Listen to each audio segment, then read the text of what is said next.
It's 935K this morning show. Boy Romeo in the building, man, here on the west side. And look, what I'm looking at is exciting. It's refreshing because we get spoiled in LA. We get a lot of shows, and sometimes we get some of the same artists. Not that that's a bad thing, but when I see Tank, Keri Hilson, and Carl Thomas, I'm like, I like this. Who put this together? Who thought of this? Listen, man, I wanted to do something with my friends, man. I wanted to do something that that made sense for where I'm from. You know, I come from a time where you had to be worth that paperwork. You understand what I'm saying? Where you had to stand in front of some people and deliver. You know what I mean? Turn all that stuff off. Let's hear what you got. And that's how every person on this call got to where they are today, by being truly gifted, by being good stewards over their gifts, and cultivating and studying and perfecting. And so this is real talent on this R&B tour. You know what I mean? These are real songs. These are catalog records. These are, you know, not just people who sing, but also write it and produce it for other people to make sure that they have careers. Exactly. So, you know, it was only right. It was only right, and I needed it to be expensive. You know what I'm saying? I needed to not be right. So this is what you get. You know what I'm saying? You getting high level frequencies on this tour. You're definitely getting that. So Keri, when you got the call, I mean, like, was you like, yo, it's a no-brainer for you? Was you all on board? Did he have to push a little sale on you? Not at all. It was a no-brainer. It was a very fast yes, probably the quickest yes I've ever given in my life. Okay. Tank and Jay Valentine are family. At this point, I've known them like 20 years. I actually wrote on Tank's, was it your first or second album? Second album. No, Sex, Love, and Pain, was it? Or yeah, you were on Sex, Love, and Pain. She got too many hits. Which album was that? She got too many hits out there. Third. Copy that. Yes, you're right. But yeah, it's a full circle moment. I met Carl Thomas when I was 18 or 19. Sang for him. You know, I was so far from fame, and here we are on sharing the stage together on tour for 2 months, reunited. And I'm just really, this for me was the quickest yes. Quickest yes, all day. Carl Thomas, and having you on the lineup, Carl Thomas, it says a lot to me. Your vocal skills are amazing. What you've done for this game, we appreciate that. So when you got that call, where was you at? Where did that take place for you? When Tank called me, first, I was really taken aback. You know, I was really taken aback because, like Keri said, it was definitely a quick yes. I mean, it was. Yeah. This is a no-brainer situation. But I was really taken aback that, you know, he even had the vision to do it. You know, everyone talks about the state of R&B and where R&B is or where it isn't. But for us to get it to where we want it to be, you know, we have to treat it in the same manner that we're treating it. And it's like Tank said, is that we put this tour together because this is a pretty expensive lineup because the sound is so expensive. Yeah. And I know it's going to be done right. I know that for a fact. Yeah, these voices are so expensive. Keri has an extremely expensive voice. Keri, thank you. Tank has an extremely expensive voice. Tank is Tank. You know what I mean? And I'm definitely overcharging cats for what they did to the Cold Crush. Oh. Right. You say it doing like that. Of course, it's coming to the YouTube theater. It's going to be a great show. Don't know if you guys know about the sound in that venue, but it is simply amazing. Right. So I already know what y'all going to do when you hit that. So a couple things. I want to start with you, Keri Hilson. Look, so you sing, you perform, you produce, right, Keri? When you have artists you're working with, how important is it to let them know they should also do all three instead of just hitting the stage? Because, you know, Eric Sermon from EPMD was just talking about a check he getting from a sample, and other writers still eat off of being producers, right? So how important is that to pass that along to new artists? I think it'd be great, but also know your gifts. Like, I don't think in this game, I respect the art. I respect what we're purposed, designed, and called to do. So I would never want to twist somebody's arm for the sake of a check.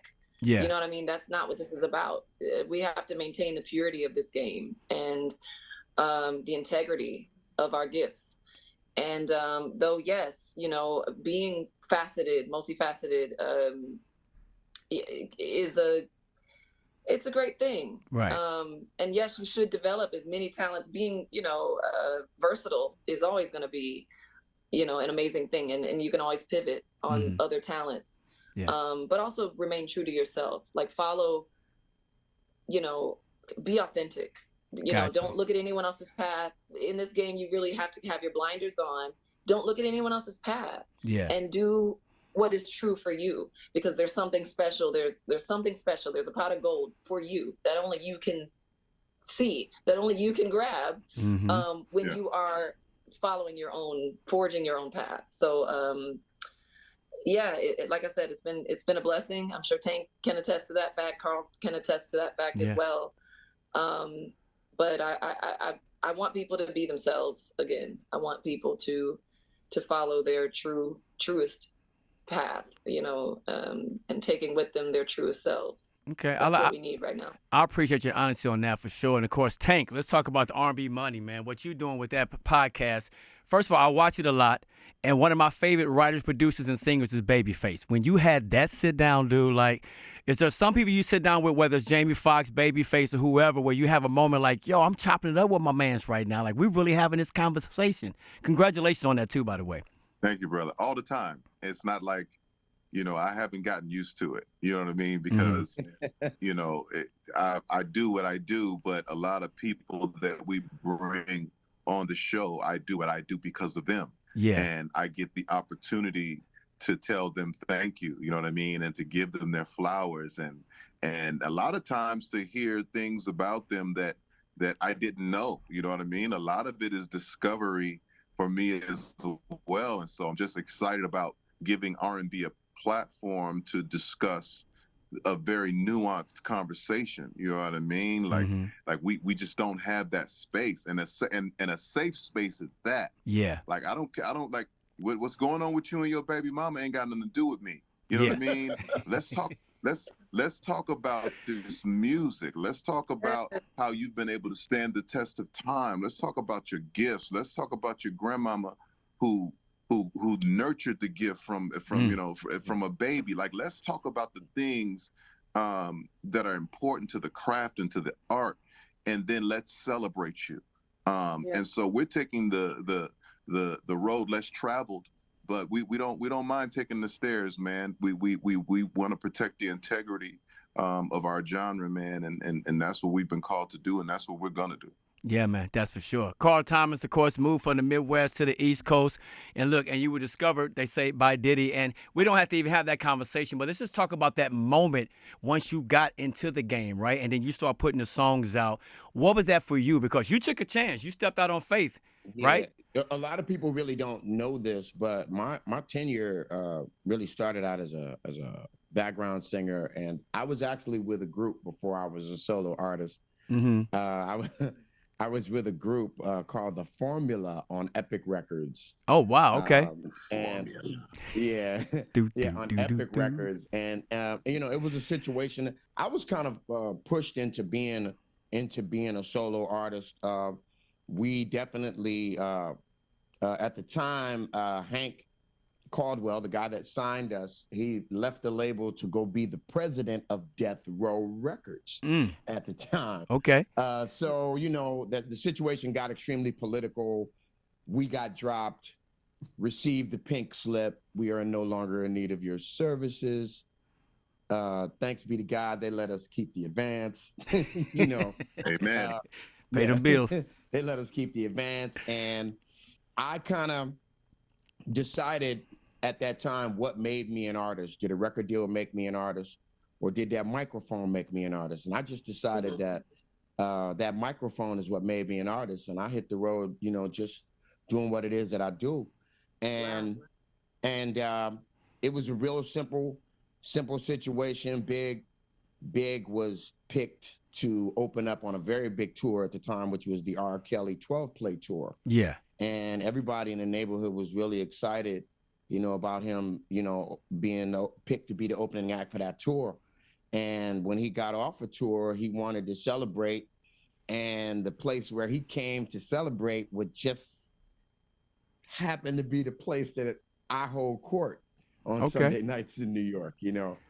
And he came in and brought Puff, and there was a lot of old people that came with him. I think Puff brought his mom and aunt and uncle. And it was a family reunion? What were we doing? You know, it was a lot of, yeah, it was really weird, but it was a dinner spot. This is a dinner spot. Got you, okay. Cabaret. Yeah. So it's very easy, you know, it's a cabaret. So it's easy to be a family spot. And and the timing was, they're walking in, I'm on stage, commit murder, just murder. Talk about it. You know, and, you know, we had a conversation from there, and, you know, we built in the studio a few times. Big was